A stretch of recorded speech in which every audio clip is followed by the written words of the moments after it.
Good morning, everybody, and thank you so much for joining us for the fourth Sunday Times Gen Next Digitized series. Before we get started, I'd like to say thank you to Proudly SA for sponsoring this incredible series of discussions, and specifically today's episode. By way of a brief introduction, today we're going to be focusing on Proudly South African brands, or local brands rather, and really trying to understand the connection that young people have with them, or in some cases, the lack of connection that we have thereof. And to that end, but before I get into that, I would like to give you a little bit of background into the Sunday Times Gen Next survey, what it is and why it happened. For 16 years now, the Sunday Times Gen Next survey has been released every year, and I'm sure that many of you online have seen it, where we really have a look at what are the coolest brands according to the youth, and also exploring some of the behavior that young people are exhibiting and trying to understand why they do so. I am Maphele Ntombela, the Managing Director of Yellowwood, and we are the strategy consultancy that really conducts the survey and analyzes the results and works in partnership with Sunday Times to publish them every year. Today, we're focusing, as I mentioned, on youth and looking at how youth engage with local brands. And to that end, we've got a few panelists on board who are going to discuss that with us. What I'm going to do is ask each of the panelists to introduce themselves, and what they're going to then do is also tell me what is the last local brand they purchased, obviously not their own because that would be cheating, and perhaps give me a bit of insight into why they made that choice. And perhaps Max, if we can start with you. Good morning, Maphele. How are you? I'm great, thank you. How are you? Very good, thank you. Good morning to all the other panelists. Looking forward to our conversation, and obviously good morning to everyone that's watching this from wherever they are, whether it's home or the office, hopefully not from your car. But yeah, my name is Maphele, and I am the owner of Buns Out, but I work in media, tech, entertainment, different fields, and I'm an entrepreneur that loves South African brands and trying to expose as much local potential as possible, and also try to be an advocate for equally supporting as much local as possible. And my last local purchase was I think it was some loungewear from Richard Nisi, local designer. Okay, all right. And what made you choose them?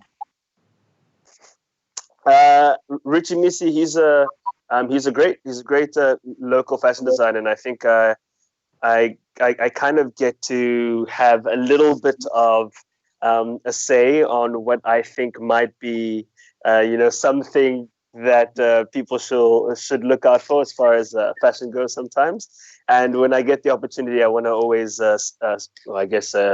celebrate as much local as I can. And so he's definitely one to look out for that does incredibly well. And I think it's always important for me to show that we have the equal potential to be just as good as anywhere in the world. Okay, so perhaps if we loungewear that he's purchased recently, so prepare yourself for that, Matt. I'm gonna ask Wesley to introduce himself next, please. Hi, Wesley Force. I am the founder of Bosque shoes. So we are a local sneaker brand. We've been setting up production for quite a while now, going in between factories in South Africa, but finally found the great one that makes quality footwear. So what we do is, with every pair of shoes you buy, we give a new pair of shoes to a child in need. And that's the whole reason why I started Bosque, is to actually use a for-profit business to help people in need in South Africa. We do our giving through our partner called Samaritan's Feet. They are actually an international organization, but obviously we partnered with the South African branch. Samaritan's Feet has given over 7 million pairs of shoes to people in need around the world. So yes, we manufacture locally, and you will also see that on the bottom of our sneaker, on the sole, we have the African continent. And with that, we say imprint Africa wherever you go. So everyone in South Africa and Africa that buy our shoes, wherever they travel around the world, they leave a footprint of Africa behind and the heritage. And I believe people quite like that. And it's just the story that we want to tell of Africa and South Africa. And to be able to help people in need when people buy our shoes, that's just the privilege that we have and that we try to do. So yes, proudly South African. Oh yes, and then the last local brand that I purchased is actually last week. It's a brand called neurologica.co.za. So they are it's a nootropics brand. The products that they sell is more nutritional products. The one that I bought was called Activate. It's for mental agility, motivated focus, and mental energy. See if I can go to the next level, limitless style. And what made you choose that brand? It was actually it's a referral from a friend. So it's one of my friend's clients that started this company, and I started talking to them on Facebook Messenger, and they've been super helpful and really inspirational from their side. So yeah, I support it. Okay, thank you. And finally, I'm going to turn over to our proud sponsor.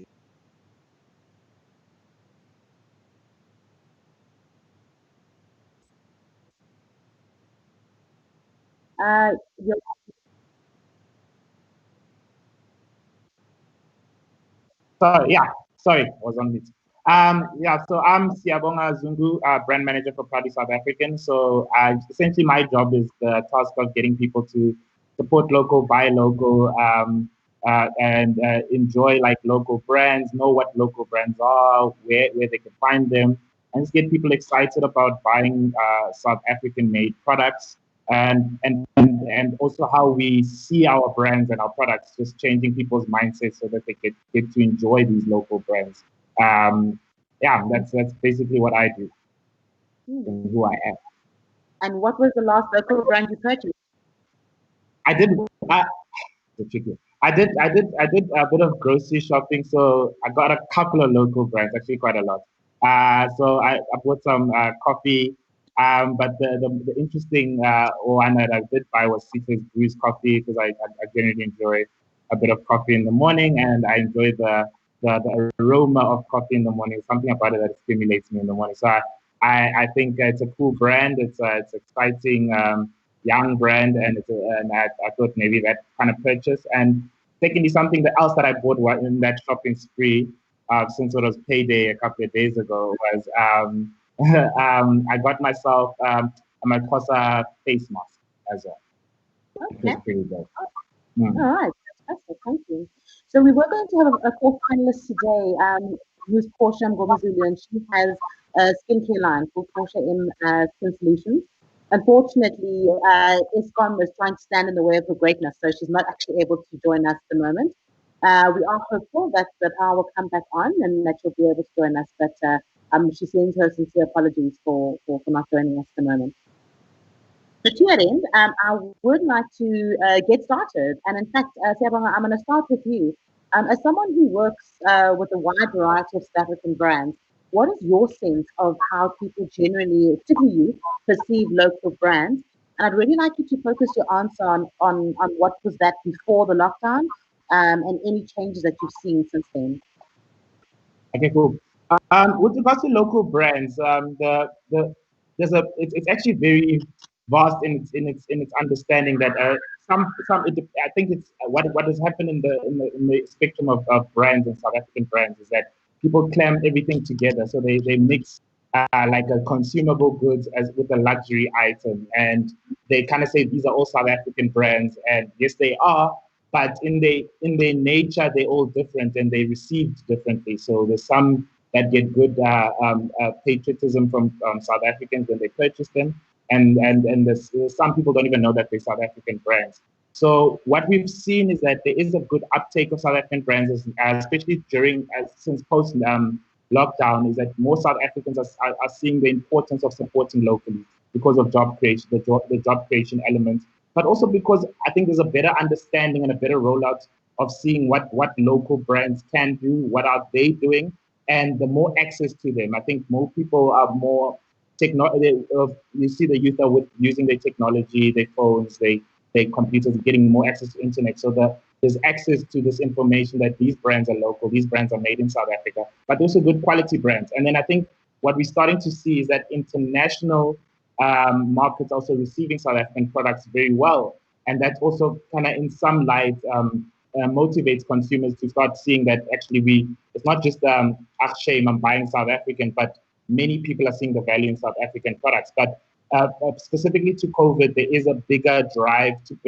purchase locally, because you would have seen when we closed down the borders or whatnot, the local brands are the ones that were in the market, and people had more access to those local brands, and delivery was quicker with local brands. And I think the big push is the job creation element. People are seeing the importance that now that jobs are getting lost because of what's happening with the economy, the importance is for consumers to start purchasing locally and buying some local brands when they make their purchase decisions.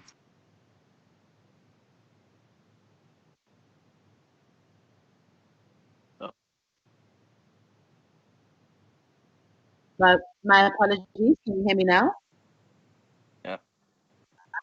So I think what's interesting about your answer, Sebonga, is you mentioned briefly about access to these brands, and perhaps even the lack of access to some of the more international brands.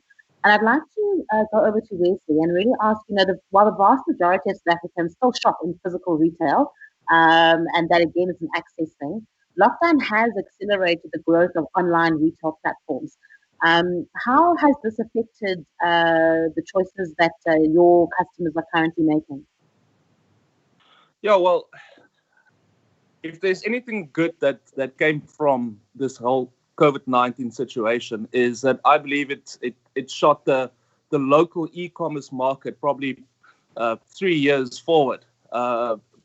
Up until now, people have been very conservative in buying online, especially in South Africa, not trusting the payment gateways, and just not trusting that it will get there safely and that it might get stolen along the way. But now people have been actually forced to buy online, and I think just making that first purchase and realizing that it's actually so easy and it's something to be trusted. We definitely the local e-commerce industry definitely grew quite a bit, and I think that is for the future. It's a big thing. So can you just repeat what you actually wanted me to answer you there? So, if you think about your brand, the reality is that while yes, indeed, lockdown has accelerated the use of digital platforms, for the vast majority of South Africans, they still have to shop in physical retail. And so, within lockdown and the kind of period you've been going through, how have you seen it impact your brand? Well, for us, it's definitely picked up in terms of online purchases, most definitely. And obviously, with shoes, it's a more difficult buy online. The reason being, people usually want to see how it looks and how it fits. But we've figured out a way that obviously, when people need to exchange for a different size, we've sorted out that logistic issue as well, and we actually swap the new pair of shoes to our customers for free. So it's definitely picked up. Once again, I think it's just the trust that happened because of people being pushed to actually they needed to start buying online. So yeah, it's definitely been had a positive impact on us. Mm, mm, mm. And was if I can stick with you for a moment, what do you think it is about your brand that attracts young people? So today, the youngsters definitely want to see something more out of a brand. And I've seen, obviously, the fact that we are more focused around a why than just talking about the product and how cool the product is and how beautiful it's going to look and whatever. We are more focused on a bigger picture, and that's our social responsibility. And today's young people definitely want to see how you actually make a difference in the world with your brand and your product, be it environmental impact or actually changing the lives of people. So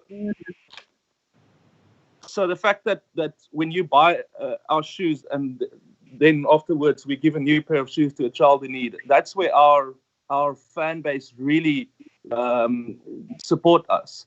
So if you wanna tap into the younger people of today, you have to make sure that you have a story behind what you do and why you do it, rather than just trying to have the coolest, best product for the best price. I think that's a really. Oh, I'm so sorry. I lost you there for the moment. What was that last sentence? Sorry, just repeat that. Oh, sorry. I just said I lost the end of your sentence there. Something about the best product for the best price. Oh, yes. So what I was saying is, today you don't have. If you have a brand and a product, you can't just go for the best looking one, or you want to have the best pricing or whatever. You have to have a story behind what you do, be it environmental impact or social impact. You have to have a why. And I think that's a really good point. And I actually would like to go over to Matt to see what his point of view on that is. So, Matt, I think most people are well aware of who you are. And arguably, the primary market for your many ventures, including your personal brand, is young people. What do you think it takes for a brand to win over young people? And perhaps building or adding to what Wesley was saying or disagreeing.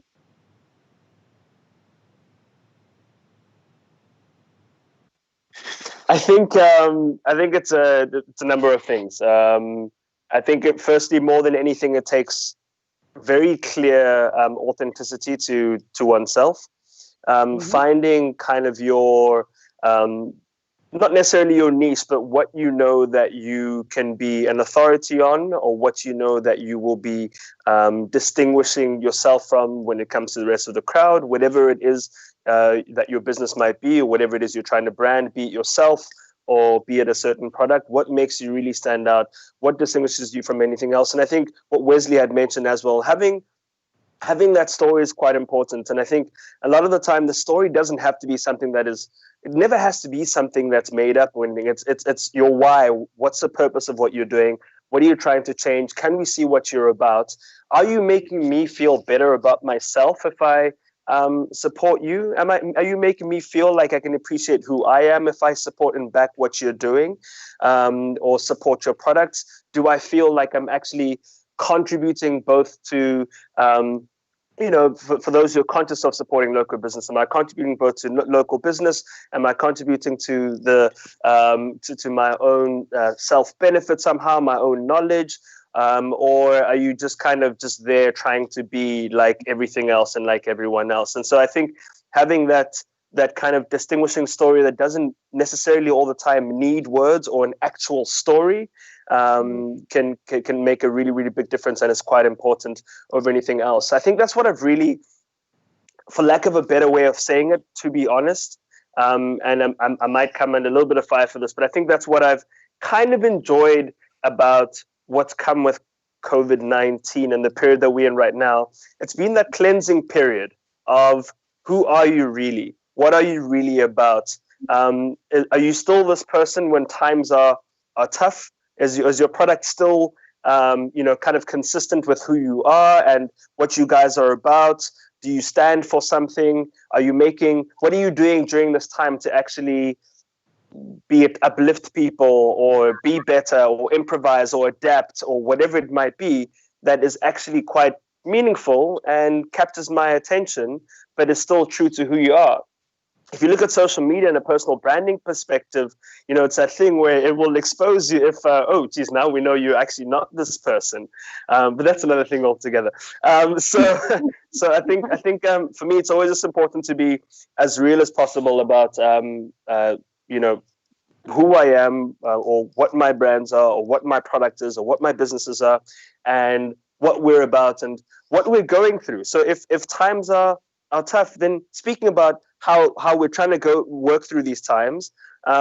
If we've messed up, or if I've messed up, speaking very transparently about, this is what's happened.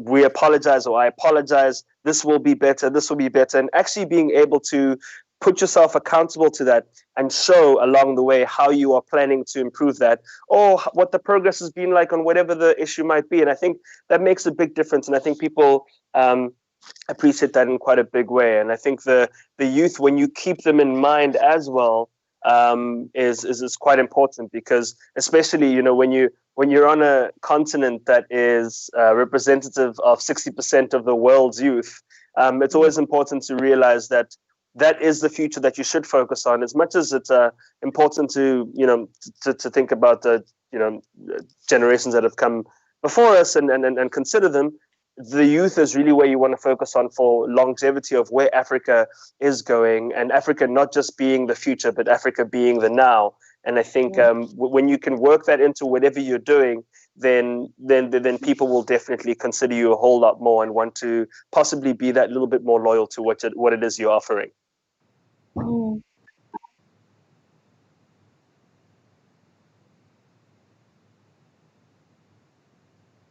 All right. So sorry, everyone. It sounds as though we're struggling a bit with my sound. So I'm going to put on my headphones just for a moment, and see if that improves the quality of sound. Okay, great. Great. Thank you, Maps. I mean, I think you've touched on a number of important issues around authenticity, and around continuing to show up, which in fact, even as people emerged from the recession, the 2008 recession, the brands that were really successful were the ones who didn't just kind of disappear and save their money, right? They continue to show up for everyone. Explore that a bit further.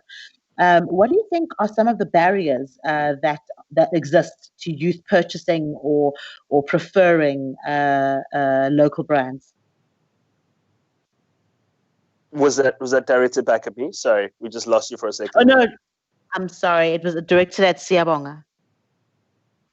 Okay, cool. Sorry.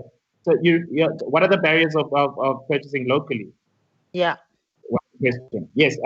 So there's a couple of things, and it stems from what Wesley also was kind of saying, which is with regards to access. I think what has COVID kind of brought upon us was the fast tracking of the fourth industrial revolution, and technology allowing people to start trusting online purchases as the biggest barrier for most brands. So were the access to market. So you always had to be in a mall. You always had to find a retail outlet to get you in. And all of those were very difficult, and especially the when you're in the retail space, how do you shine within 1,000 brands that are inside that same retail space? So now it's kind of allowed for almost like SME entrepreneurship. It's allowed for people to start small. They can have an online portal, they can have a payment gate, and they were able to now sell directly to consumers. As well, it also opened up to the whole idea with social media, where businesses are now being able to engage directly. So if you look at, like, when you're speaking about 2008 and even further back, it was really difficult to get a hold of the consumer. You either have to have a billboard or a TV advert so people can know you. Now you have full-on access to millions of people on your social media platforms. And now this is what's kind of changed the landscape and kind of mitigated the barriers of what was initially for people to start their brands and their businesses, as well as just general feeling of how people see local brands. I think it's incumbent on us as the youth and as the market to start changing how we view local brands. We look so small things. I think from in my own personal assumptions is that, for example, we shouldn't make purchasing local is an upstream purchase. It's not a I'm supporting you. You're actually paying for a service and you're receiving a good quality service in return. And that mindset changes how we view our local brands. We stop questioning the price and understand the value that you're receiving. So because Maps is Maps and is accessible, doesn't mean his price must be lower than an international product. And same thing with Wesley. So those kind of understandings and psychological, you must understand we're coming from a time where for the longest of time, we just looked at international as better because it was packaged better. We only see the highlights. We only see the greatness of what overseas products and people and environments are. Until now, where I think in this stage, more youth are traveling, more youth are accessing things and accessing internet. So they are more informed. And by being informed, they understand that actually we got good quality food in South Africa. We've got good quality brands. We've got good quality clothing. And it's comparable to international products. So those barriers are kind of are lowering as time goes by, but it also is incumbent on the market, which is us, to start actively changing the narrative that we had as an economy. Thank you. And I have a question here from Busisi, where I'm not sure which platform it's on, but it's directed at you, Wesley. So how are you managing the saturated market while competing with international brands? And I think as a build on that, what we see in the survey of coolest brands every year, particularly in categories like fashion and athletic wear, is that it does tend to be international brands that win. So Nike, Adidas, Puma. And they clearly have no issues with things like distribution and availability. So how do you successfully compete with international brands in a category like yours, Wesley? Yeah, well, obviously it is tricky to compete with those kind of guys, and you can't even try to compete. So you need to be different. So like you said, Maps, unique. You have to be unique. You have to be different. You have to have a story.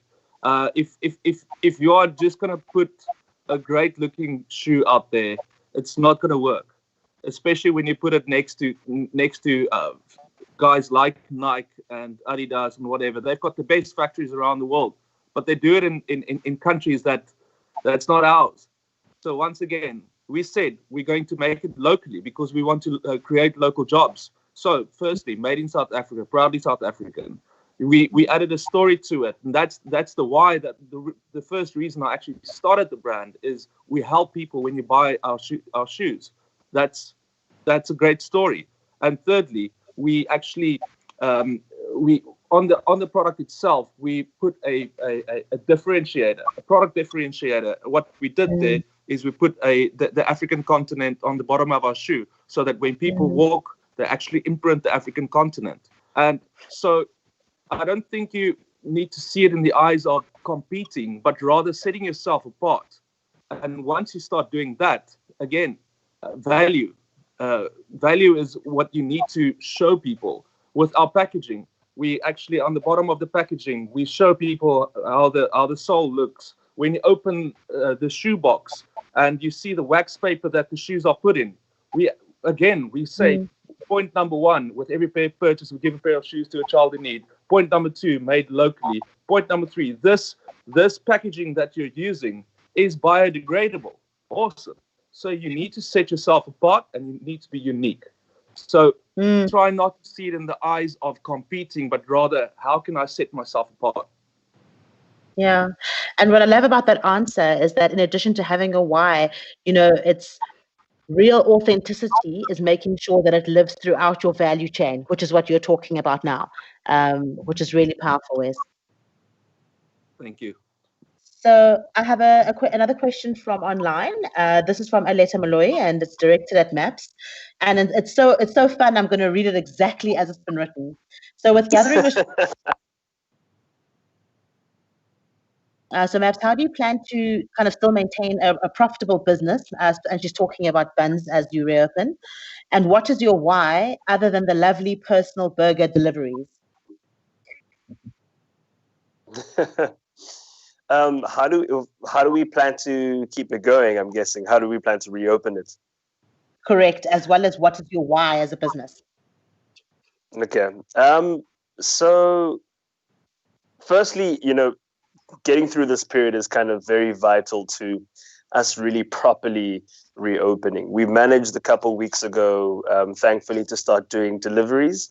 And, for a bit of an insight into why we took our unique route of delivering, unique route being me doing the deliveries myself, together with our team, is, I was really thinking about what we managed to build in terms of the Banzart community, the environment that we built, how we made it something that was fun, accessible, and something that was like that little bit more upmarket burger joint, but still very approachable and enjoyable for everyone to want to be a part of.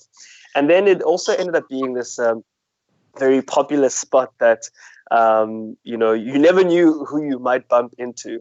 And there was also that kind of marginal thing, which is weird to say, that I didn't realize would be such a great selling point, was people coming in and saying, "We're so glad we bumped into you. We're really hoping to bump into you. We just wanted to ask you a couple of questions. Or I just wanted to say, thanks for starting this and well done, and showing us that we can do something like this as well. Hopefully it goes on to compete with bigger ones and everything."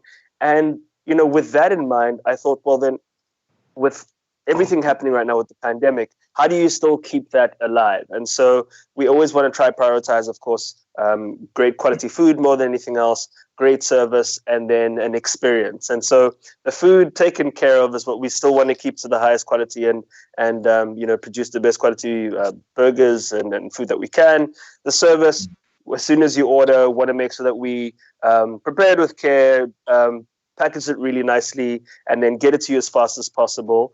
And then the experience would be, is he going to come? Is he not? And then, when I rock up and I actually bring it in my car and get to thank people and, really, really just thank them for that support. And, the reactions have been quite interesting and quite inspiring, but you really start to build that community that really makes you appreciate it all so much more. And for me, it's something I feel so fortunate to be able to do, to actually go see my customers and get to thank them personally as often as possible. And we've done a couple things where we've tried to get people to buy vouchers for after all of this that they can still utilize, and to be able to go to those people and say thank you, because they're helping us stay alive. Although we're operating, not even, I don't want to go into any numbers and specifics, but not even close to half of what we were doing during, normal trading. Right now, it's just really hanging on by a thread to try and survive. But it's also really just about continuing to show that we want to be as involved as possible with people through this, and that we're all going to make it through together in the end. And so we're looking at wanting to keep going with that. We just started sit down at a very obviously minimal capacity yesterday, and hopefully people will start to trickle in. But I think it's going to be a while, of course, because people are a little bit unsure, and as they rightfully should be, to go out. We've obviously put in everything in place. We're not a big restaurant. We're about a 40-seater, but we're not allowing more than 4 people or 5 people in kind of at the restaurant at once. So we want to keep it very strict, and we're trying to look after people as much as possible. The other ways that we're planning on surviving, that we've kind of utilized as well, is to then think, if we're based in Linden and there's so many people from this area and that area and that area who want to get food from us, but they're too far, why don't we then start establishing dark kitchens closer to where our customers are? And so we've started doing that too. We get a lot of customers kind of more and more towards the center of Joburg. Linden's quite suburban, so we just opened a dark kitchen in Rosebank. So if you want a delivery, you can get it from Rosebank now. We're looking at establishing a dark kitchen in Cedar, and these are great solutions which are far more affordable, that don't require you to have to set up a whole restaurant, brick and mortar and everything. People want the food, they want the product, they want it to be, well, I want it to be as fresh as possible for them, and as hot and as warm as possible, so that it feels like you are experiencing it, as soon as you can, so that it is the best product it can be. Then I'm going to have to then take that hit. We're going to have to take that hit and see how we can make sure that happens. And I still want to be able to service people from wherever we can. And it's not good enough for me when I say, sorry, you're too far. So Mr. Delivery or Uber Eats won't deliver because you're out of that 4 or 5 kilometer radius. And what we've been doing, even from Linden, is saying, listen, you're too far for these other apps, but we have our personal delivery line. I almost dropped the cell phone number there, but I won't ambush mark it. We have our own personal WhatsApp delivery line. And you can you can pretty much order from us, and we'll deliver wherever you are. And I've delivered to Rudaport, I've delivered to Kailami, Midrand, wherever you can think of, Cedar, Four Ways, just so that we can ensure that we are showing how much we appreciate your business. And if it's out of our way and it happens to obviously lessen our margins, then so be it. But we know we're going to need your support for us to be able to survive that. And we want to show you that we appreciate you as much as you appreciate us. And I think it's important to have that relationship, and that's what will keep us alive and hopefully help us get through this period. That's amazing.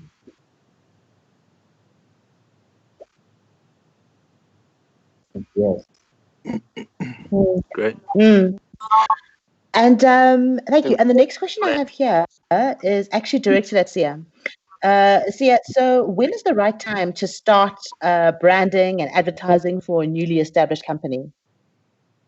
The right time is in the beginning. I think I think you need to know what you're selling in order for people to buy it. So if you can't sell something that doesn't have an identity, and I think from the panelists here, you can hear the stories of identity and why they're doing something, and we buy into feelings. I think people must recognize that when a consumer buys, they buy into feelings and emotions, and when they love something, they love it with emotions, and it's not just sometimes a hard sell where they're just buying it for the sake of.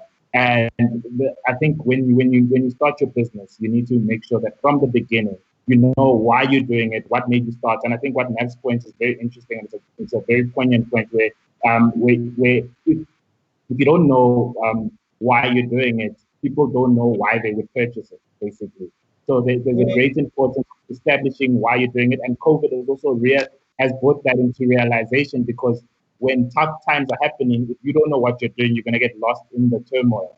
But if you know how to do it, how to adapt, you are able to core goals. I think what Maps is saying is very interesting, and it's very important for local brands, is that the difference between a local brand and international brand is that personal touch, that experience that you get.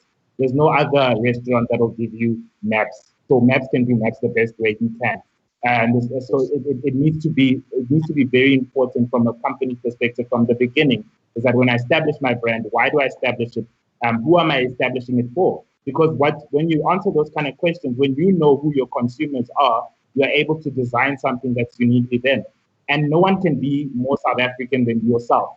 So if you're creating a local brand, whether it's clothing, whether it's food, whether it's textiles, whatever sector that you're in, you know your market, you know what's happening in Soweto, you know who's purchasing what at what time in a South African context. So no one can outdo you at being you. And in order to be you, you need to create and establish that brand from the beginning and know what you're doing it for. And then your whole company can be designed in accordance to what your establishing goals were from the beginning. So that's very important to know what your brand is from the beginning.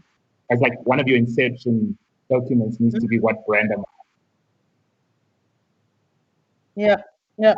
And as a build on that, what is interesting is that over the last kind of 20 years or so, there's been so much more research into the fact that decisions are made from an emotional point of view. As much as many people and then use whatever evidence we can find to kind of post-rationalize. And so Sia's point there is really important, that you need to know what emotion you want to engender in people that you think will get them to choose your brand. I'm going to use another question that's obviously coming online. And it's a question I think that is probably best directed at Wes. So Wes, given that we have the kind of product that works within what I'm about to explain, do you think that there's a need and a space in the market for a platform like an Alibaba or an Amazon within South Africa that purely focuses on local brands? Most definitely. And I've recently seen quite a lot of websites popping up. We are on platform 23. That's a online store that sells different brands, mostly focused in fashion, some homeware. But just looking at my emails, I get quite a bit of emails and messages on social media of people starting new online stores, kind of general stores wanting to sell local products only. So there's definitely been quite a big jump now, especially in this COVID time. Quite a few people reached out to me to say, listen, we've got a general uh, online store that we're starting, and it's only focused on buying local. Would you be interested in selling on our platform? So there's definitely a push towards that. And can I just add on to what you're saying with regards to even on a purely South African perspective, we've got a platform called RSA Made, which is a local Yes. only platform, where we just sell and will showcase South African made member products. And the goal was for that, where if you want a centralized hub where you can purchase locally, and whether for gifting purpose, corporate purposes, you find a central platform where things are easily accessible, but also finding access to market where as a SME, as a business, as a brand, you're finding you can find a platform to showcase your products, and then people can find accessibilities in them. So I think that was one of the goals from an RSA Made perspective.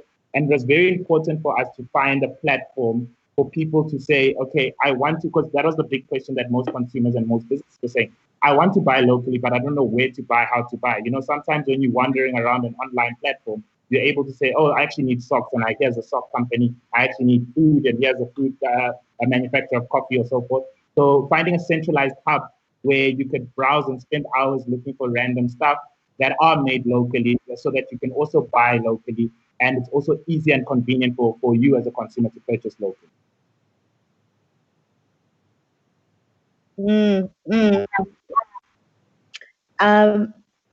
Thank you, Sia. I've got a question here that I think is probably best directed at Maps, and it's from Dumisilo Mpofu. The question is, when you are considering the volatility of social media and the risks associated with building a brand based on a personal brand, um, what are your views on the success or the challenges of using your personal brand to build a commercial brand?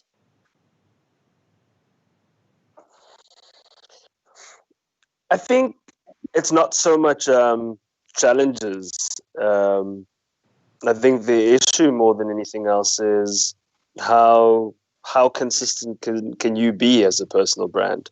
And I think that is always what people will appreciate more than anything else. And it's a lack of consistency that will kill you. Your lack of consistency in what you weigh into in conversations, what your views are, the things that you do and say, the things that you say versus the things that you do, and then also how you will perhaps put yourself out there and commit to certain things that you'll say to your audience and then kind of not deliver on that.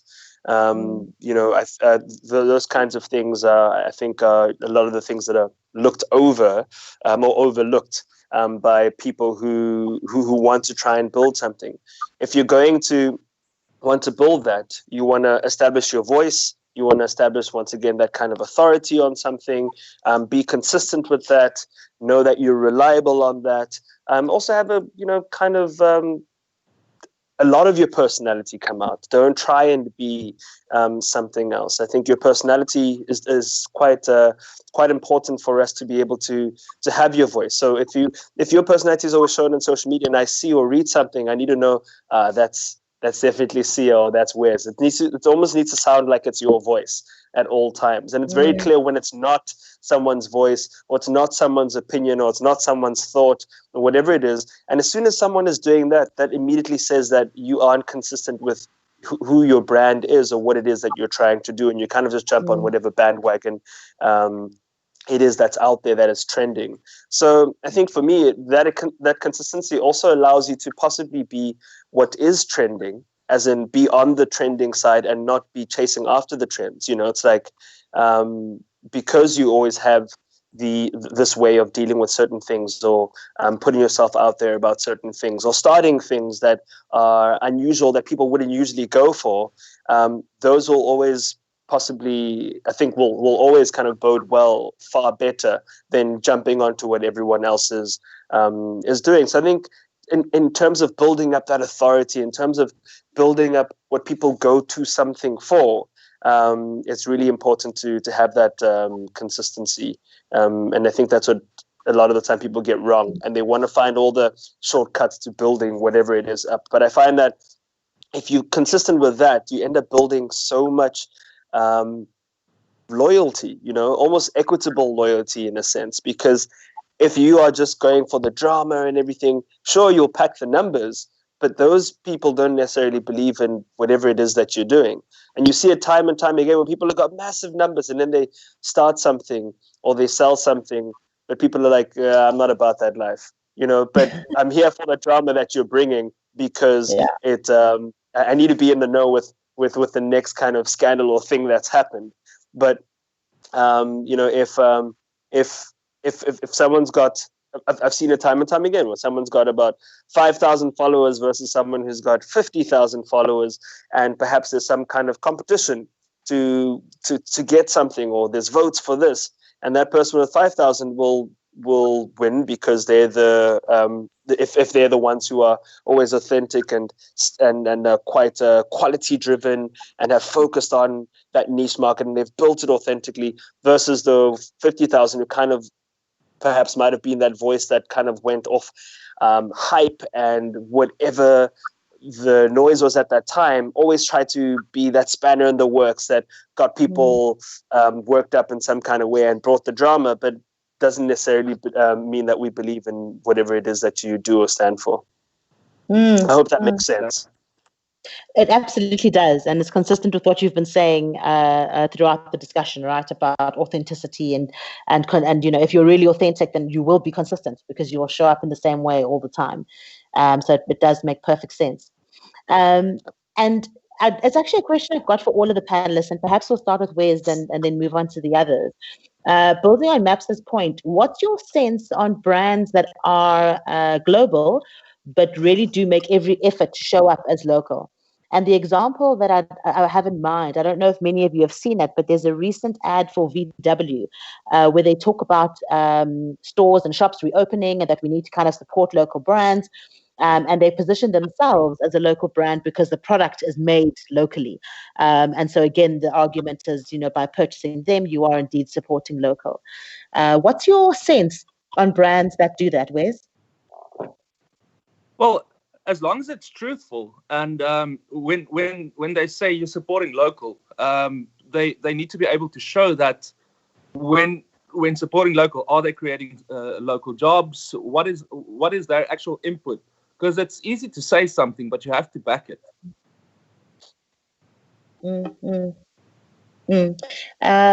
And Sia, what's your view on that?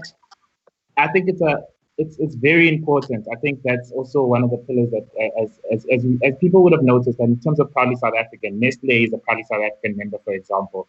They are a global brand, but the fact that they manufacture locally, they create jobs and so forth, that is where the Proudly South Africanness comes from. There's companies that have been here for 100 years and that have been investing in the local economy and building factories and creating jobs, and that's the main element that we need to get out of this.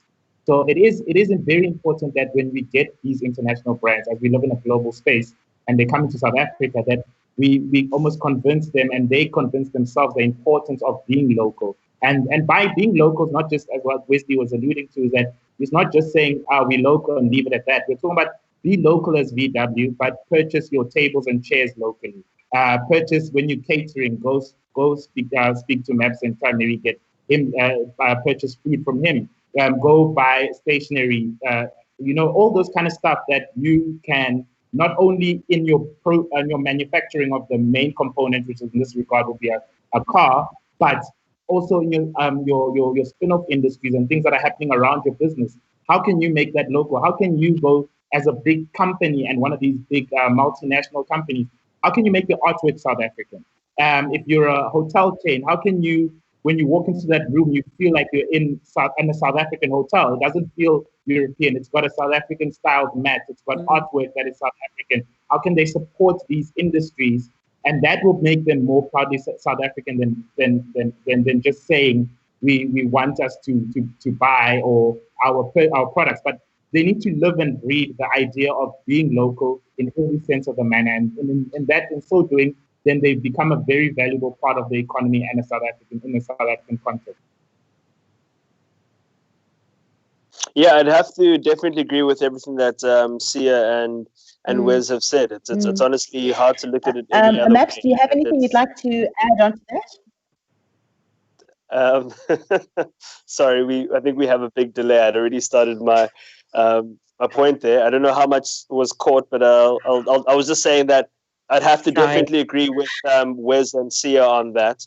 There's no real other way of looking at it. It's just very essential to firstly just as much localization as possible and job creation. And I think one of the brands that have done that exceptionally well, seeing as we're speaking about automobiles, and I can't not say it, has to be Mercedes-Benz.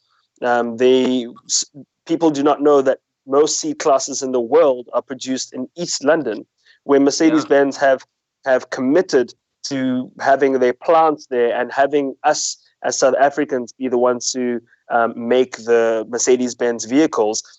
And for the next, I forget the exact number, but over the next 10 years, they will be investing something quite ridiculous, like 10 billion euros within the South African industries, automobile industry, to ensure that they continue to develop in a bigger way. And that creates so many jobs. And of course, at the end of the day, it's about being able to import it around the world but you end up making us the center of where these, beautiful vehicles are created. You're able to create so much employment. You're able to create that loyalty. And it's a product that people recognize with the utmost quality, which then kind of helps get rid of that whole thing of, if it's made here, then it's of inferior quality. If the best car brand in the world wants to make their cars in South Africa, then surely we can compete with anything in the world. And if I take it to fashion, you look at people, once again, I'll bring them up, someone like Richard Mnisi or Makosa. You mentioned him earlier, Sia. I've also got the mask on hand at all times. It's quite funny how the best clothing brands in the world, the best designer brands, so I'm talking Zegna, Eminogildo Zegna, Tom Ford, Gucci, they all get their mohair wool from the Eastern Cape, something that people don't know. We have the best mohair in the world. And so we import all those wonderful, incredible materials and resources and then just continue to buy them back and then further, I guess, insult one another as to how our quality is just not as good as the rest of the world, when really it's coming from here. And if we start investing in one another, and we'll start to realize just how good our quality is, just how good our products are, and you'll end up establishing far more entrepreneurs. And I think Sia and Wes can definitely vouch for this. You'll see far more entrepreneurs actually trust in starting businesses here, because finally South Africans will be supporting South Africans. So many people that you know who have tried businesses end up kind of just stopping because, yeah, it was cool, but I'm barely breaking even, and I know I've got a great product and I've got my loyal people, but no one else really wants to buy this because they feel like they rather just get another international one because they don't think it's good enough, and we can't survive as a result. And that's another great thing about this period that we're going through right now, because I think more than ever, for as long as it's difficult to also access international goods, for as long as people continue to lose their jobs, we're going to start to see the value in wanting to support one another in our businesses to create those jobs again, building that up. We've seen how great e-commerce now is becoming more and more reliable. Wes mentioned at the start about how there's that culture of e-commerce because, we want to stay at home. But before, you weren't really involved in e-commerce because you're like, I don't know if it's going to arrive. Now it's like, I can't really leave anyway. I've got nothing to lose and I miss this and I miss that. So let's see if it works. Oh, it works. Cool. I'm going to keep using it. Oh, it works with this brand and this brand. Well, let me finally try that SA brand, that SA brand. Why was I even buying all that other stuff to begin with? Because all the stuff is just as good, if not even better. And I think that's what I'm really excited about, that culture of now, if we start to really all support each other and our local businesses far more than ever, we'll start to see that we can compete on any level and we'll grow our local businesses so much bigger. And as a result, inspire so many more entrepreneurs. And as a result, that will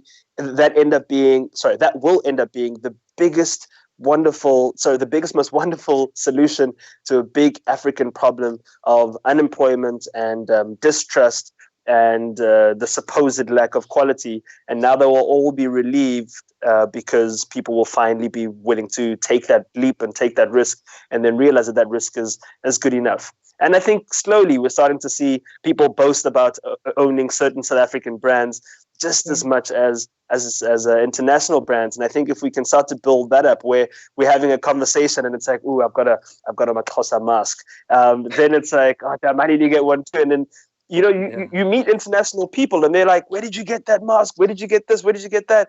But at home, it's like, "Oh, it's from here. Oh, okay, no, it's all good." But I think that's changing, and I really hope that changes, because then we'll see massive domino echoing effects throughout the economy. And thanks, Nabs. And I think you've touched on something quite important, which I'm going to ask Wes to answer as my last question to him. How are you thinking about scaling beyond our borders? Ultimately, the true test of a brand is its ability to scale, really. And how are you thinking about that? Yeah, so we've actually had quite a lot of people reach out to us from the States, the UK, and also from Australia and New Zealand side. Luckily, one of my partners is in Charlotte, North Carolina. So I don't think it would be too difficult. Once again, technology today is amazing. So there's ways that we can, the quickest way that we can actually do it into the States is go and sell it on Amazon. And some similar type of online platforms like we have here is Superbalist and Zando. Overseas, there are a lot of companies like that. But if we want to start doing that, rely on technology and third-party logistics companies like Shipwire is one of them in the States. You basically just send stock from South Africa to the States. Actually, there's a local company here called Tiger Logistics that we can do it with, and they actually then keep stock in the States, and they integrate with Shopify online platform, which would obviously then be your own online store. They integrate with Amazon, so they take the stock there, list it online, and you can actually start selling within probably weeks. So there are obviously quite a lot of different ways, and if you really want to start opening up on that side, I think getting into retail stores would also be big, but that would be more difficult. But platforms like Amazon, they're right through the States, and I mean the USA is 50 plus times bigger than South Africa. So I think that would be the easiest and best way to enter into international countries. Europe, all across Europe, you get Amazon. In the UK, if you're talking about shoes and fashion, they've got Office, I think it is, Foot Locker, whatever. There are a lot of different platforms that you can just go and list yourself on. But once again, you need to do that research and you need to actually trust it and trust that it will work and then actually implement on it. Thank you, Wes. And I'd like my last question to go to Sia as our proud sponsor. I'm going to let you have the last word. So there's a lot happening across the African continent. If you look at the work the African Union is doing in terms of trying to get one passport, trying to put together a continental free trade agreement, really trying to drive the story of one Africa. What do you think is the opportunity for proudly South African brands within this narrative, I guess, and how can we better take advantage of it? You're on mute. From our perspective, I think the goal is to not only, like what Wes said, is not only to be great as a South African brand, but be able to be a global brand as South Africa. So the ultimate goal is being able to integrate the idea of when something is made in South Africa, first thing that pops into your mind is quality, stylish, trendy, and has good support and backing. Because what that does is that it helps in foreign investors to start looking at South Africa as an investment market, where they know when I invest in South Africa, when I invest in a South African brand, there's uptake of it. So I think the goal here is to just get more and more people buying into the idea of when something is made in South Africa, which is part of Africa, and when we do what we do best, and we can integrate with other countries in order, if we have to import, can we import in a SADC from the SADC region first before we import somewhere else? Can we, from the SADC region, from the African continent, when they're looking at something that is good quality to purchase, can they look at South Africa first before they look at the global space? Almost like saying, look at your neighbor before you go outside of your neighborhood. So that's the whole goal. And I think the big take out from this dialogue is to get people to start thinking like that. Let's think in a local sense. Let's think in what can I do best that can help supply someone else, and how can we integrate that whole value chain locally? So if I am the best at raw material, like Max was talking about mohair, how can we make sure that from the mohair that I manufacture, that I source, how can you as a textile manufacturer source that material from a local farmer, and then take that and make a garment out of it and then distribute it to the world? We need to all work in unison. And I think the big goal here is to make sure that we change our mindset of how we view ourselves and how we view the brands that represent us, but also make sure that we become brand ambassadors of South African brands, and so forth, making sure that when we take our brands to the world, people see South African in us. No one will do South Africa better than South Africans. So it's important to see these brands, whether you see it overseas, whether you see it in South African retail stores and malls and so forth. It's important to see those brands because they inspire the nation. What happens when you start seeing Buns Out, when you see these other, the local brands, the Tepo jeans and so forth, it inspires more people to say, one day when I grow up, I want to be a job creator and not just work at a job. And that's the big goal. When we start seeing our names in the international space, in our retail spaces, we start believing in ourselves and we start changing how we view ourselves. I think people have to see the importance of local as a sense in how we view ourselves. When we believe in our products, we believe in ourselves because they are a reflection of us, so they are our hard work. And let's continue to change that mindset and that narrative, and let's work together within an African context, but a South African context as well, and a global context where we're saying, as a South African brand, we're distinctively South African, but we're global in mindset. And that's the big goal that we want to do as a campaign, as a brand, as South African brands.